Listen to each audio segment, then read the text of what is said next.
El descubrimiento de la tumba de Tutankamón fue el hallazgo arqueológico más grande de toda la historia. El faraón Tutankamón se convirtió en un personaje histórico muy importante. Todo el mundo conoce sus majestuosos tesoros de oro, pero más interesante es aún la historia de su trágica niñez, sus extraordinarias aventuras amorosas y su repentina y misteriosa muerte. Ahora las nuevas pistas encontradas nos descubren al hombre que estaba detrás de la máscara de oro, el verdadero Tutankamón. El misterio de Tutankamón.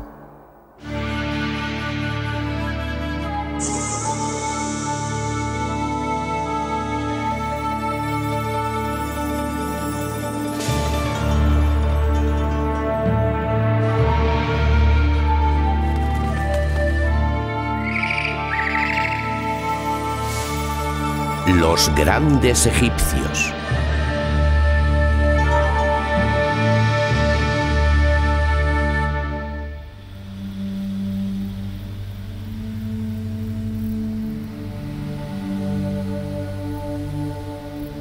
Los antiguos egipcios tenían la costumbre de anotar por escrito todo lo relacionado con sus reyes. Anotaban todo, las batallas, los cautivos que hacían, las ofrendas que hacían a los templos y, lo más importante, escribían sobre sus reyes.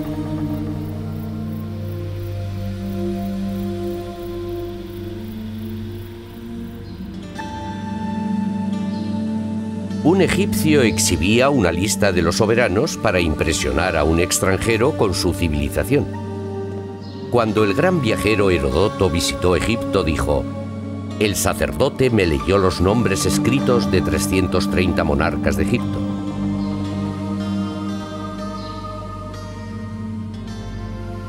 Los egipcios se sentían tan orgullosos de su larga historia que grababan los nombres de sus reyes en las paredes de los templos. La lista de nombres mejor conservada se encuentra en el templo de Seti I en Abidos.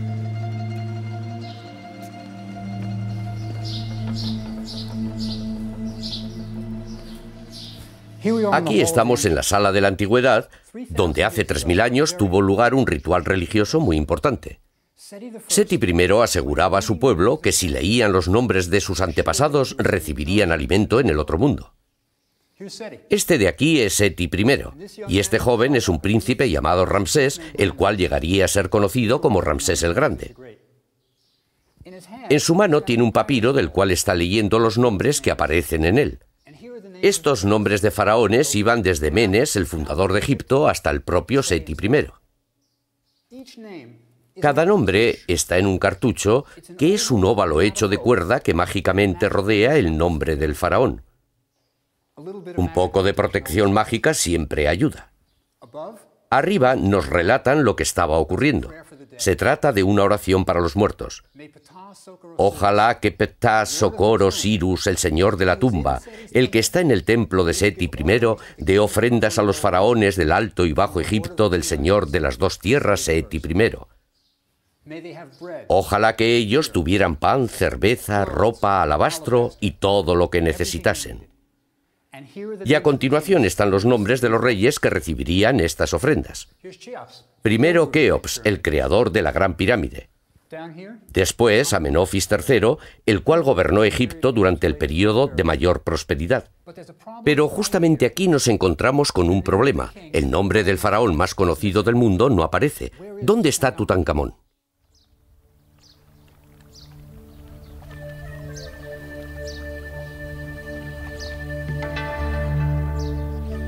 Comenzamos nuestro viaje aquí en Tebas, la antigua capital de Egipto, para poder desvelar el misterio de Tutankamón. Tebas era un lugar de mucha riqueza. Los tributos llegaban continuamente desde Oriente Próximo y el oro desde el sur. Era una época de gloria para Egipto después de llevar más de 1000 años de estabilidad. Durante siglos habían rendido culto a los mismos dioses. El Nilo regularmente desbordaba sus orillas y las hazañas militares del faraón aseguraban la continuidad de su prosperidad. Homero, el poeta griego, escribió: Tebas de Egipto. Sus mayores posesiones yacen en sus casas. Tebas, la de las 100 puertas, 200 luchadores con sus caballos y carros estaban dispuestos a luchar por ella. Era una ciudad fascinante, y fue en aquella época en la que Egipto disfrutaba al máximo de su gloria cuando tuvo lugar la conversión religiosa del faraón Akenatón.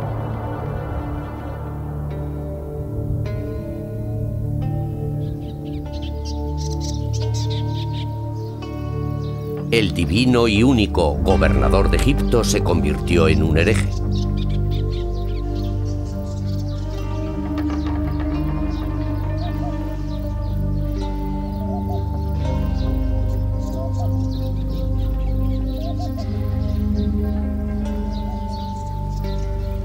Todos los dioses a los que habían adorado hasta entonces fueron reemplazados por uno solo, el dios del sol, Atón.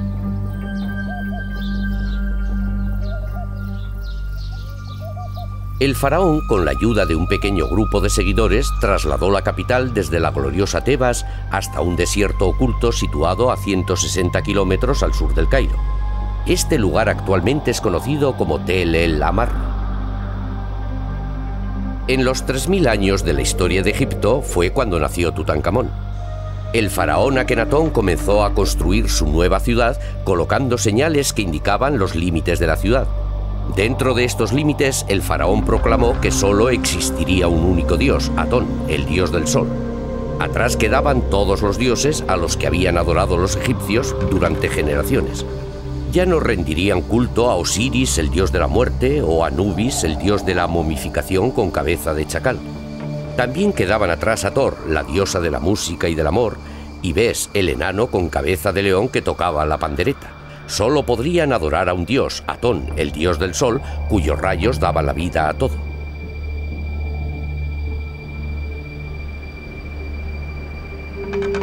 Este fue el entorno religioso en el cual Tutankamón nació, pero estos no fueron los únicos cambios que hizo Akenatón.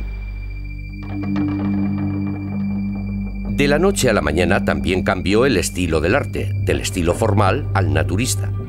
Mientras que antes el faraón era retratado como un hombre musculoso y vigoroso, ahora lo mostraban con un cuerpo grotesco y deformado.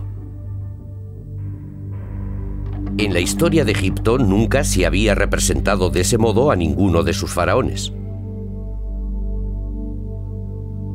Sus estatuas le muestran con una cara alargada, el pecho hinchado, los muslos abultados y unos brazos larguiruchos.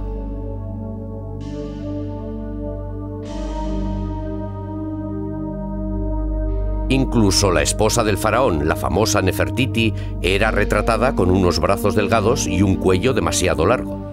Sus 6 hijas, las princesas, las representaban con cabezas hidrocefálicas deformes y con cráneos abultados en la parte de atrás. Cuando los primeros egiptólogos descubrieron estas grotescas estatuas, intuyeron que en esa época se había producido un cambio importante. Más sorprendente aún era el modo en que la familia real era retratada junta. Se les representaba en escenas íntimas besándose y tocándose. Akenatón a menudo le retrataban sujetando en sus rodillas a una de sus hijas en un momento familiar tierno. Tradiciones que durante siglos habían tenido, repentinamente habían sido borradas. Akenatón también cambió el sistema político que hasta entonces había tenido tanto éxito en Egipto. En el pasado, el dominio de Egipto sobre Oriente Próximo se había logrado gracias a un gran ejército permanente conducido por el faraón. Con el rey a la cabeza, este ejército tradicionalmente se encaminaba hacia países extranjeros para conquistarlos y así extender las fronteras de Egipto. Después de que el ejército hubiera conquistado una nueva tierra, volvían con todos los objetos de valor que habían encontrado y les amenazaban con volver si no enviaban anualmente tributos a Egipto. Este era un sistema muy sencillo, pero convirtió a Egipto en un país muy rico.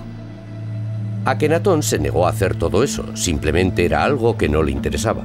En su aislada ciudad, él se dedicaba a adorar al dios Atón y pasaba el tiempo con su esposa Nefertiti y sus niños. Akenatón cambió el papel de líder político que tradicionalmente tenía el faraón por uno religioso. Esta fue una época memorable para Egipto y en este turbulento mundo nació Tutankamón. Al otro lado del río de Amarna, unos excavadores descubrieron una inscripción que afirmaba que el padre de Tutankamón era faraón. ¿Pero cuál de ellos? La respuesta a esta pregunta la encontramos en un lejano valle en el que Akenatón construyó su tumba. Aquí es donde vamos a descubrir al verdadero Tutankamón, el hombre que había detrás de la máscara de oro. La respuesta la encontramos en esta vieja pared. Es difícil apreciarlo, pero fijándonos con detenimiento desvelaremos algunos de los misterios de la historia de Egipto. Esta escena representa la muerte de alguien de la realeza. Como podéis ver aquí arriba hay un bebé en el regazo de su niñera. Y por aquí tenemos un portador de abanicos, lo cual indica que se trata de un nacimiento real. Aquí tenemos a Akenatón y Nefertiti lamentándose. Se están arrojando arena en la cabeza, ya que ese era el modo de demostrar su tristeza en esa época. Esta es la cama en la que murió la princesa y aquí está ella. La muerte de esta princesa permitió a Jeffrey Martin, uno de los mayores egiptólogos del mundo, hacer un importante descubrimiento.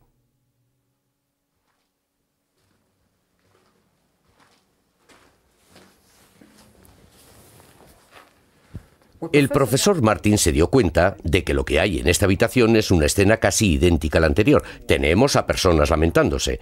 Aquí hay uno que está de rodillas cogiendo arena y arrojándosela en la cara. Pero esta vez no se trata de la muerte de ninguna de las princesas, sino de la muerte de una de las concubinas del faraón llamada Illa. Y Martin cree que el bebé que acaba de nacer es nada menos que Tutankamón. Por tanto, aquí es donde la vida e historia de Tutankamón comienza. Para Tutankamón, que creció en una apartada ciudad, la vida debía ser muy agradable ya que todos los niños eran muy queridos en Egipto. Los egipcios llevaban a Tutankamón todos los días al templo para que rindiera culto al dios Atón. Todo ello en una atmósfera de amor y tranquilidad. El dios Atón era único para Tutankamón ya que no tenía ningún aspecto negativo. No era un dios con mal genio ni tampoco perseguía castigar a los niños traviesos.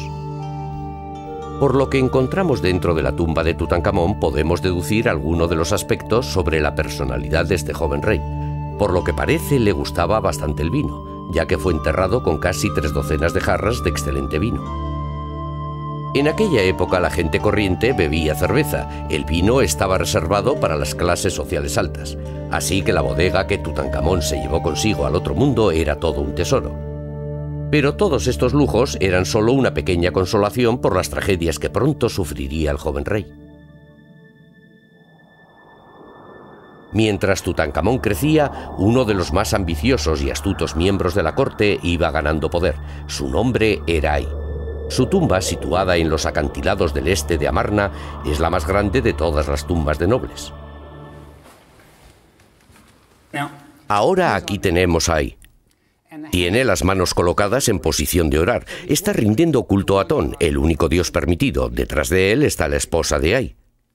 Ella tiene puesta una bonita peluca, un cucurucho de incienso en la cabeza y tiene las manos en la misma posición que él. Ambos están rindiendo culto al dios Atón. Ahora, si quieren ver cómo se recompensaban las oraciones a Atón, vengan por aquí.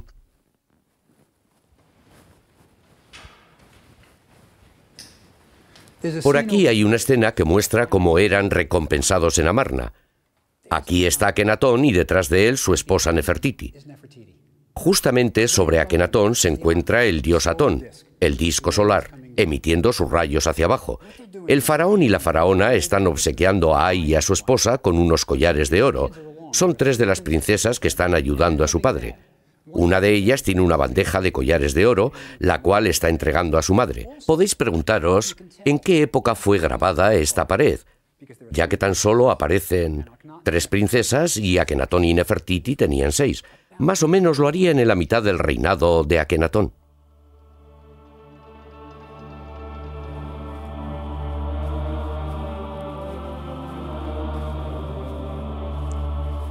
Pero Amarna escondía un misterio. Mirad estas columnas. No están acabadas y la tumba de Ay tampoco. Cuando los trabajadores llegaron a este punto, dejaron sus herramientas, se alejaron caminando y nunca más volvieron. Sabemos que Ay vivió durante años después.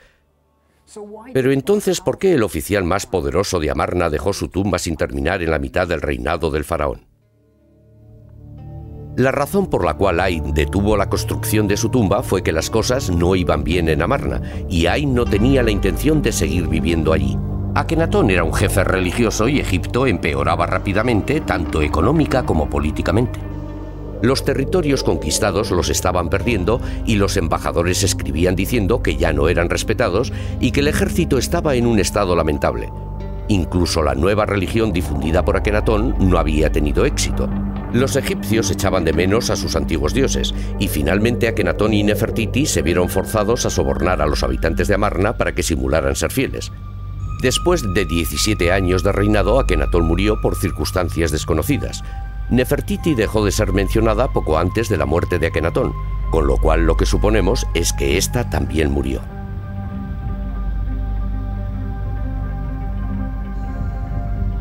Al poco tiempo, la ciudad de Amarna fue abandonada. Una de las pruebas que indican cómo los egipcios querían olvidar rápidamente el episodio de Amarna lo encontramos en el famoso busto de Nefertiti, una de las más grandiosas obras de arte de la historia del mundo, y fue olvidada en la estantería del escultor. Nadie quiso llevársela.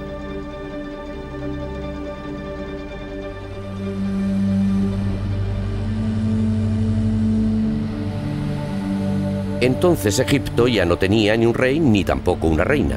El pequeño Tutankamón se casó con su hermanastra Ankesenamen, la cual solo tenía 11 años. De esta forma, el joven Tutankamón, el único varón heredero, se convirtió en faraón. La revolución de Akenatón simplemente fue un cambio demasiado rotundo para lo conservador que era el pueblo egipcio. Así, Tebas, con sus 2 grandes templos, se convirtió de nuevo en la capital de Egipto. Entonces miles de sacerdotes, olvidados durante los 17 años que duró el experimento de Amarna, pudieron finalmente volver a sus rituales y rendir culto a los dioses del antiguo Egipto.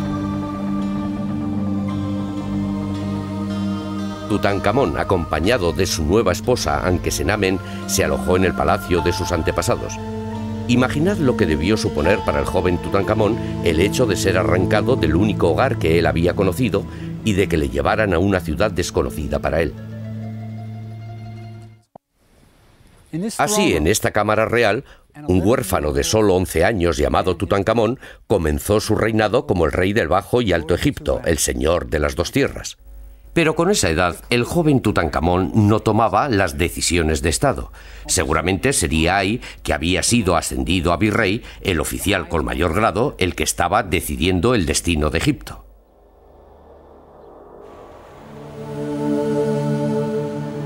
Pero Tutankamón no fue el único niño que llegó a ser faraón en la historia de Egipto. Una carta escrita 1000 años antes por un joven rey nos recuerda que aunque Tutankamón fue el rey del Bajo y Alto Egipto, él también fue un faraón. Durante el reinado del joven Pepi II, el virrey Tunubia le escribió una carta para decirle que volvía con un pigmeo. Pepi se alegró tanto con la noticia que le envió a Tunubia una carta dándole instrucciones. Para el virrey fue tal el honor de recibir esta carta del joven faraón que la mandó grabar fuera de su tumba en Asuán para que todo el mundo la viera. Vuelva pronto al palacio. Deje todo y tráigame al pigmeo. Cuando baje al bote con usted, póngale 2 hombres fuertes a ambos lados de él. Tenga cuidado de que no se caiga al agua. Por las noches ponga a sus hombres de confianza para que duerman con él en su tienda. Compruebe que las cosas van bien 10 veces por noche. Su Majestad desea ver a este pigmeo más que los productos del Sinaí y Punt. Puede que él fuera un faraón, pero todavía no era más que un niño. A su corta edad, Tutankamón y su esposa Ankesenamen ya habían conocido la tragedia. Se aferraron el uno al otro para superar las secuelas que les había dejado la muerte de su padre. Además, después de la muerte de Akenatón, no se vuelve a mencionar a la reina Nefertiti, quien probablemente también murió por aquella época. Entonces ellos eran huérfanos y les obligaron a trasladarse a Tebas, dejando atrás su hogar, su religión e incluso los cariñosos recuerdos de su padre que ahora todos consideraban un hereje. Los objetos encontrados en la tumba de Tutankamón parecen indicar que la pareja era inseparable. Una de las más conmovedoras piezas encontradas en la tumba fue un pequeño santuario de oro, el cual una vez albergó una estatua de Tutankamón. Cada una de las escenas que aparecen en el santuario muestran a Anque-Senamen como una esposa cariñosa y que ayudaba mucho. Las viñetas representan a la pareja real en sus momentos de intimidad, tocándose mutuamente. Mientras Tutankamón cazaba, Anque-Senamen le sujetaba las flechas. Tutankamón rociaba el perfume en las manos de su esposa. Obviamente estaban entregados uno al otro y disfrutaban estar juntos. Por razones políticas, su ceremonia matrimonial se celebró cuando aún eran unos niños, pero ya existía entonces un verdadero vínculo de afecto entre marido y mujer. Este santuario probablemente fue el regalo encargado por Anque-Senamen para su esposo. En cierto sentido, se trataba de una carta de amor escrita con oro. Realmente era una pareja mágica. En la tumba se ha encontrado una lámpara mágica que era su secreto particular. La lámpara es de alabastro y a primera vista no tiene ningún dibujo ni por dentro ni por la parte de afuera, pero cuando se enciende aparece la pareja dibujada en ella. El truco está en que dentro de la lámpara hay una segunda y más pequeña en la cual ha sido pintada la pareja, de manera que solamente puede verse la imagen cuando se enciende la lámpara y se hace traslúcida. En esta esquina del Museo del Cairo nos encontramos con una pista crucial de la historia de Egipto. Esta es una estela que colocaron en el templo Karnak, el centro religioso de Tebas.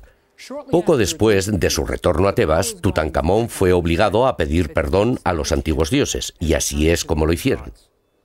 Estas 3 líneas de jeroglíficos de aquí arriba cuentan una historia terrible. Lo que dicen es: los dioses y diosas de Egipto, desde la isla Elefantina hasta las marismas del delta, habían sido abandonados. Sus santuarios habían caído en el olvido y estaban invadidos con malas hierbas.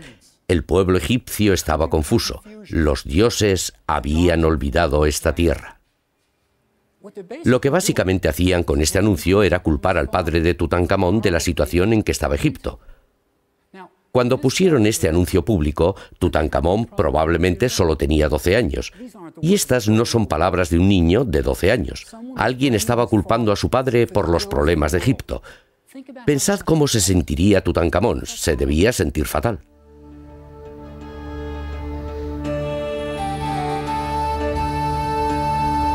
Una de las primeras cosas que hizo Tutankamón cuando volvió a Tebas fue terminar un monumento que había comenzado su abuelo Amenofis III.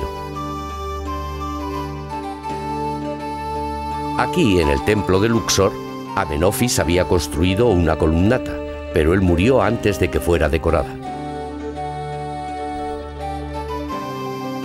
Las escenas que Tutankamón eligió para decorar la columnata eran las del festival más importante y tradicional de Tebas, el Festival de Apet.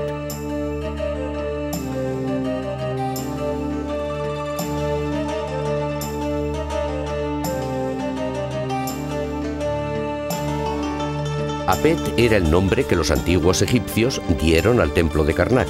Una vez al año colocaban las estatuas de los 3 dioses más importantes de Tebas, Amón, Mut, Kon, en pequeños santuarios, y las llevaban desde el templo de Karnak hasta Luxor para que todo el mundo las viera.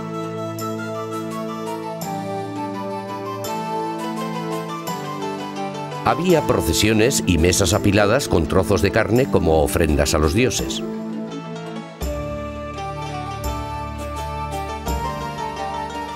Música, aplausos, canción y baile. Era un día de diversión y Tutankamón lo plasmó todo en la columnata.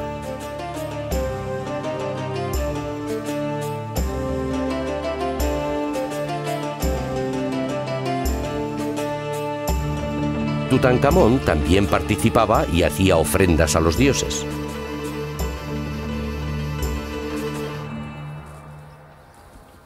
Pero aquí tenemos un gran dilema. Si Tutankamón decoró todas estas paredes, su nombre debería estar por todos lados, pero el único sitio donde encontramos su nombre es aquí, en este apartado lugar del templo. Estos 3 pequeños jeroglíficos deletrean uno de sus nombres, Nebkeperure. Sin ninguna duda, alguien estaba intentando borrar cualquier rastro de Tutankamón. Tutankamón y Anque-Senamen estuvieron siempre muy unidos debido a las tragedias que habían tenido que superar juntos. En la excavación realizada en la tumba de Tutankamón se describió otra de las tragedias que ambos compartirían. Ankesenamen tuvo 2 abortos.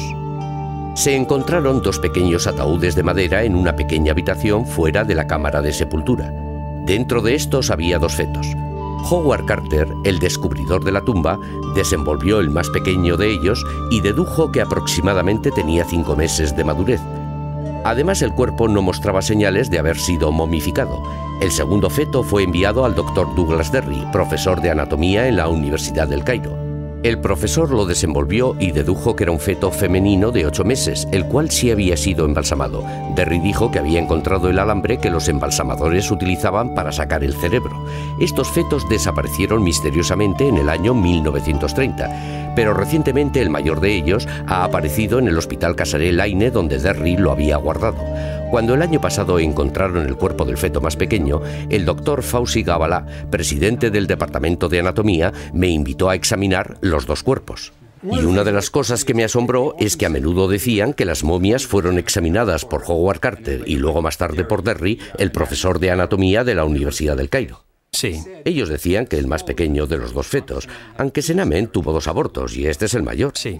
Dijeron que el más pequeño no fue momificado ya que no habían visto ninguna incisión en la parte inferior del abdomen, pero echemos un vistazo por aquí. El más pequeño de los fetos desafortunadamente se ha degenerado mucho, pero encontramos resina en la parte inferior de la cavidad abdominal. La incisión en sí misma no la vemos debido a la degeneración del cuerpo. Y esta resina tiene el mismo color, la misma textura y la misma apariencia que la que encontramos en el otro feto. Sí, claro. Pero el lugar de la incisión no está claro debido a la degeneración del cuerpo. Es muy frágil. Sí, muy frágil. Pensad en la habilidad que tenían que tener los antiguos embalsamadores trabajando en esta diminuta y pequeña niña. Probablemente intentaron sacar los órganos internos a través de una incisión abdominal. Estos egipcios eran increíbles. Hay una masa de lino mezclada con el área oscura de resina. Sí. Esto indica que debería haber sido embalsamada o algo así. Fue momificada sin ninguna duda. Mirando a estas 2 diminutas criaturas, uno no puede evitar preguntarse lo que hubiera ocurrido si los hijos de Tutankamón y Ankesenamen hubieran sobrevivido. Si ellos hubieran tenido un varón heredero, las esperanzas de aquellos que querían ser reyes se habrían perdido, y la historia de Egipto se hubiera cambiado para siempre. Pero acechando entre las sombras estaba la peor de las pesadillas del joven faraón. Poco después de que Tutankamón fuera coronado rey, Ay se convirtió en virrey de Egipto. Indudablemente, Ay ejercía una gran influencia sobre Tutankamón y las decisiones que éste tomaba. Además de aconsejar al rey y administrar justicia, el virrey tenía otro gran poder.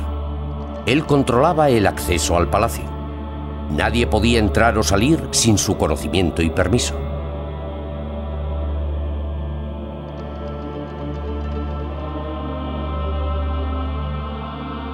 Entre los servidores de Ay estaban aquellos que estaban dispuestos a hacer tanto el bien como el mal, con tal de complacerle.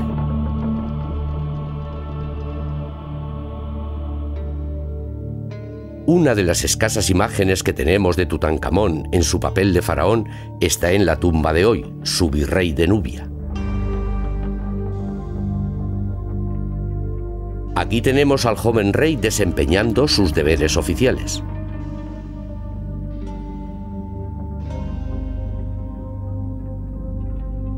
Hoy era un importante oficial de la corte de Tutankamón. Su trabajo consistía en mantener el oro circulando desde Nubia a Egipto. Los antiguos egipcios llamaban al oro nube, ya que Nubia, actualmente Sudán, era un lugar donde abundaba este metal precioso. El oro que se ha encontrado en el ataúd de Tutankamón probablemente fue gracias a los concienzudos esfuerzos de Hoy. Cuando Hoy volvía desde Nubia, podíamos ver sus caballos mirando desde sus compartimentos.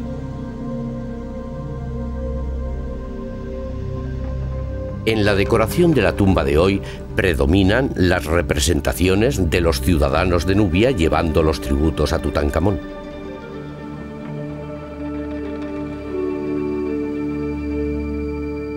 Jirafas, monos e innumerables anillos de oro. .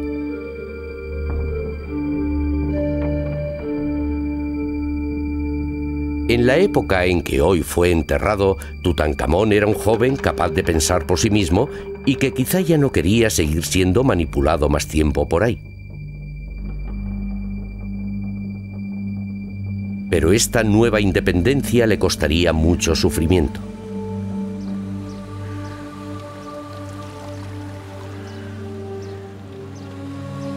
Entonces, de repente, con tan solo 20 años, Tutankamón murió misteriosamente. Su cuerpo fue momificado, transportado al otro lado del río hasta la orilla oeste, el lugar de los muertos, y allí fue enterrado junto con otros faraones egipcios en el denominado Valle de los Reyes.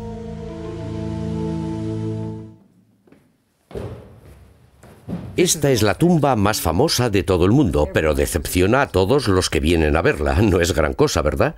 Pero nadie esperaba que Tutankamón muriera tan joven y por tanto no hubo tiempo de preparar una tumba más adecuada. Pero aún así encontramos cosas maravillosas en ella, como por ejemplo aquí. Tutankamón todavía está dentro de este sarcófago. ¿No es estupendo? Él es el único faraón al que dejaron en su tumba. Y también encontramos otras cosas maravillosas, las pinturas. Si sabes cómo leerlas, te relatan cosas sobre el entierro de Tutankamón. Tardaron 70 días en momificar su cuerpo, y ese fue todo el tiempo que tuvieron para preparar su tumba. Tuvieron que conseguir ataúdes, mobiliario y las esculturas. Todo tenía que estar aquí. Además, tuvieron que preparar los rituales religiosos. Pero aparte de todo esto, además tenían que elegir a un nuevo rey. Y ese era un gran problema, ya que Tutankamón no tenía ningún hijo. Y la única persona viva de la realeza era Ankesenamen. En esta pared se representa el día del funeral. Aquí está la momia de Tutankamón. Y estos 12 egipcios de ahí están llevando el cuerpo hasta esta tumba. ¿Y qué quieren decir las pequeñas cintas que llevan en la cabeza? Son para demostrar su dolor. Y estos son los oficiales de palacio. Pero ¿sabéis quién falta aquí? ¡Ay! Él está por aquí. Y fijaos en lo que lleva puesto. Es una piel de leopardo. Eso indicaba que él era el sumo sacerdote. Ay actuaba como sumo sacerdote al ejecutar el rito de la apertura de la boca de Tutankamón. El sumo sacerdote es el que daba a los muertos la vida y el aliento para la próxima. Pero vuelvan a mirar. Eso no es todo. En su cabeza tiene la corona del faraón y los emblemas sobre su cabeza. Ambos tienen el nombre de Ay. Ay se ha convertido en faraón. Es el sucesor de Tutankamón. Pero, ¿cómo logró un plebeyo convertirse en un faraón? Ankesenamen debía estar desolada por la muerte tan prematura de su joven esposo.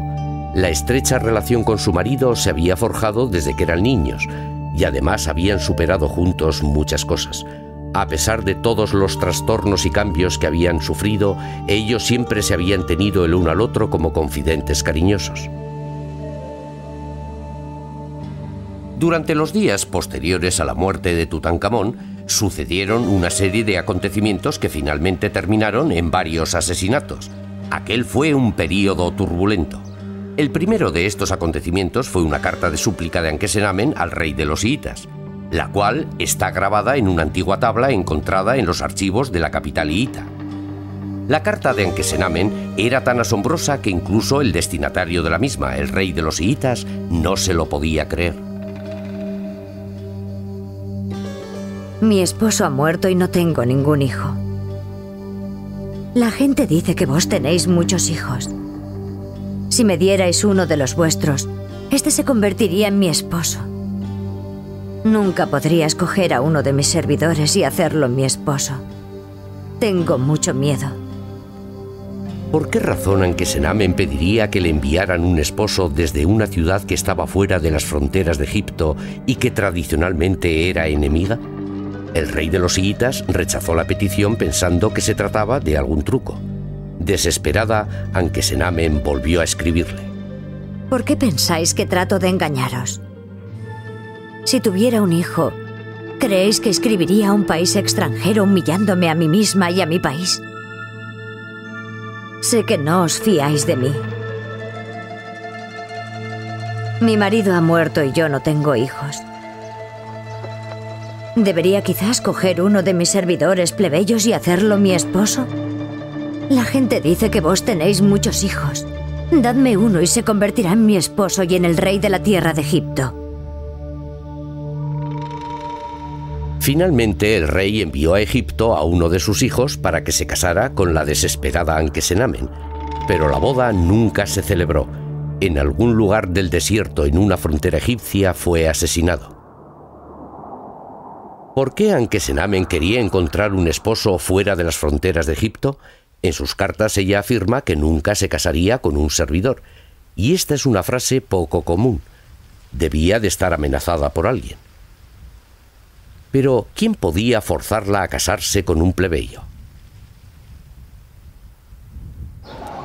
La respuesta a esta pregunta fue encontrada después de más de 3000 años en la tienda de un famoso comerciante de antigüedades.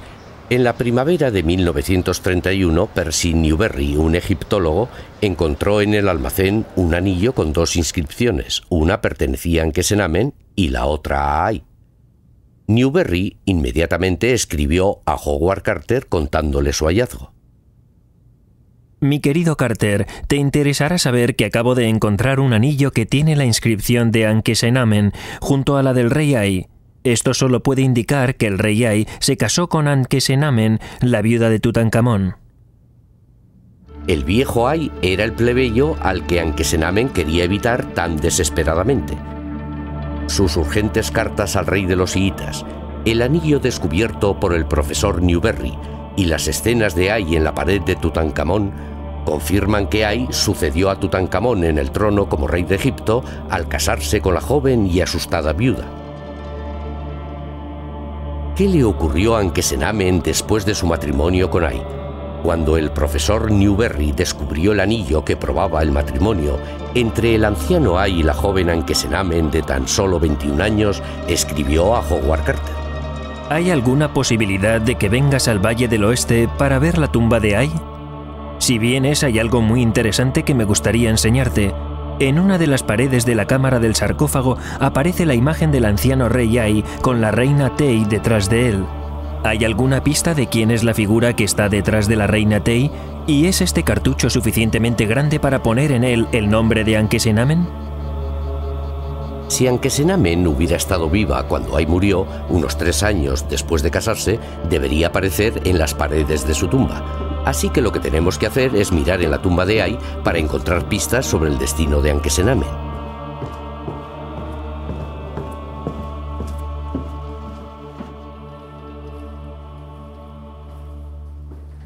Ay tenía pintadas en las paredes de su tumba varias representaciones. Estas son religiosas, representan a los dioses dando la bienvenida a Ay y a su pueblo orando por él. Pero la escena en la que el profesor Newberry estaba interesado, aquella que hablaba sobre Ankesenamen, estaba por aquí.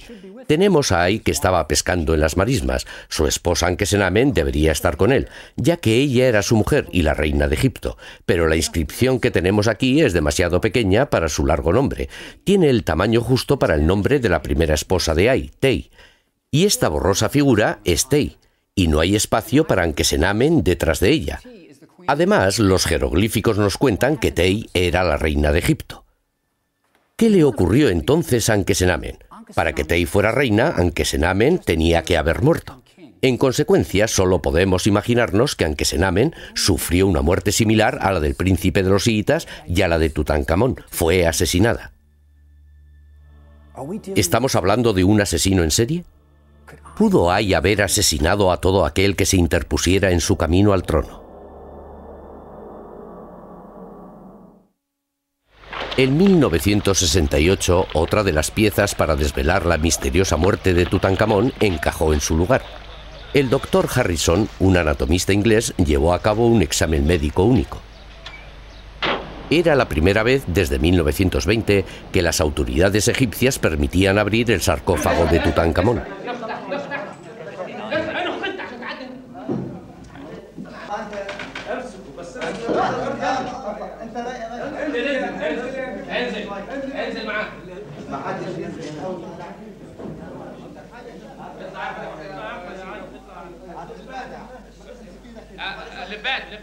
Los turistas observaban asombrados mientras descubrían el cuerpo de nuevo.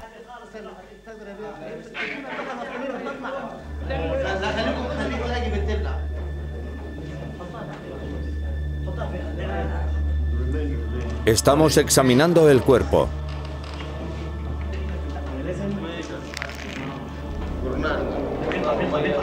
Para entonces ya se disponía de aparatos de rayos X, y por primera vez el cuerpo de Tutankamón fue expuesto a los rayos. Los resultados fueron reveladores, ya que Harrison descubrió que Tutankamón tenía un golpe en la parte de atrás del cráneo. Esto está dentro de los límites normales. De hecho, podría haber sido causado por una hemorragia producida bajo las membranas que cubren esta región del cerebro. Y la hemorragia podría haber sido provocada por un golpe en la parte posterior de la cabeza, lo cual podría haber sido la causa de su muerte.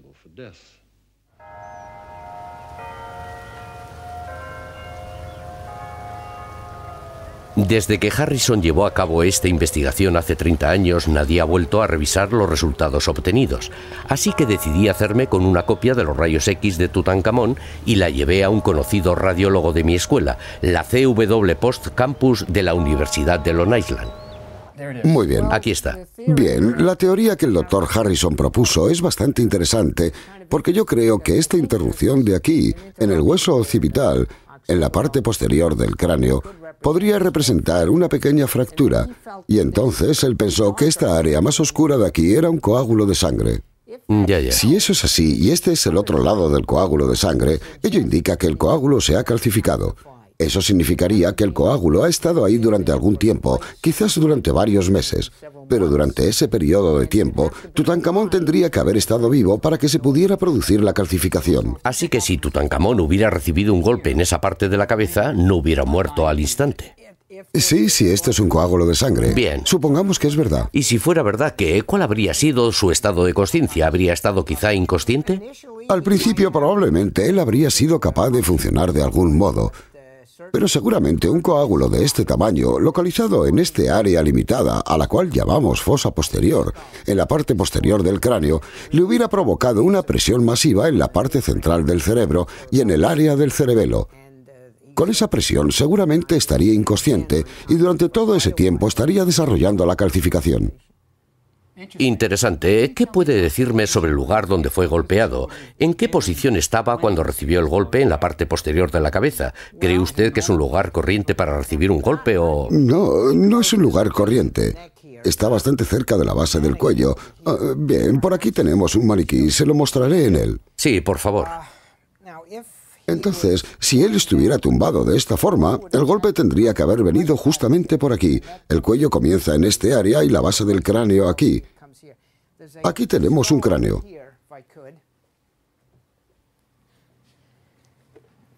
Si le ponemos en la misma posición, el cuello, la espina cervical estaría aquí, y el área donde creemos que está la fractura está justamente por aquí. Así que el golpe tendría que haber venido más o menos por aquí. Así que él podía estar durmiendo cuando recibió el golpe. O podría haber tenido la cabeza en esta posición y ser golpeado así. Entonces Tutankamón quizá quedó inconsciente. Puede que incluso estuviera un mes o dos en este estado y luego murió. Correcto. Interesante, gracias. Gracias a ti. Los resultados de nuestra investigación en los rayos X de Tutankamón indican que Ay pudo haber tenido varios meses para urdir un plan con el cual suceder a Tutankamón en el trono. Si Ay mató a Tutankamón, a Ankesenamen y al príncipe de los chiitas, ¿por qué no se le llevó ante la justicia? La respuesta a esta pregunta está escrita en las paredes de la tumba de Rechmaray, el cual hizo grabar en su tumba las obligaciones y poderes de Ay.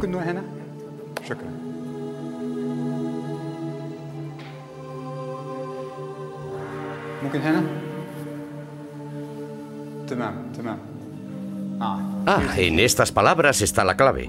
Permitir que nadie juzgue al virrey. Es él quien debería castigar al malhechor. En otras palabras, nadie castigó a Ay. No tenemos pruebas concluyentes, pero lo que sí está claro es que Tutankamón, Ankesenamen y el joven príncipe de los chiitas tuvieron que morir todos en unos pocos meses para que Ay pudiera convertirse en faraón. Además, Ay, al ser el virrey, era el único que podía haber organizado el asesinato de Tutankamón dentro del palacio. El que pudo organizar el asesinato del joven príncipe hiita, y solo él quien obligó a Ankesenamen a casarse con él y después la mató. Además, esta sospechosa secuencia de acontecimientos que tuvieron lugar en Tebas hace 3000 años, todos beneficiaban a Ay. Los esfuerzos de Ay por suceder en el trono a Tutankamón no le sirvieron de mucho, ya que murió 3 años después de convertirse en rey. Su tumba fue robada, su momia destrozada. También fue borrado su nombre, y los objetos valiosos que él planeaba llevarse a la otra vida fueron robados. Actualmente su nombre es desconocido, solamente le recuerdan los egiptólogos porque sucedió a Tutankamón en el trono. Los antiguos egipcios estaban tan dolidos por lo que el padre de Tutankamón había hecho que eliminaron todos los restos de Tutankamón. Por esa razón, la inscripción de Tutankamón no aparece en las paredes de Abidos, en las cuales están grabadas los nombres de todos los reyes de Egipto. También por esa razón su nombre fue borrado de la columnata del templo de Luxor que él mismo decoró. A pesar de todo eso, su nombre todavía perdura. Su pequeña tumba en el Valle de los Reyes, pronto olvidada con el entierro de otro faraón, ha permanecido intacta durante 3000 años. Tutankamón, que tanto sufrió en vida, yace ahora en su tumba y es el único faraón que sigue enterrado en el Valle de los Reyes. La antigua oración egipcia se hizo realidad solo para él. Ojalá que el Señor de las dos tierras, Rey del Alto y Bajo Egipto, Nebkeperure, Tutankamón, tenga vida, salud y prosperidad para siempre.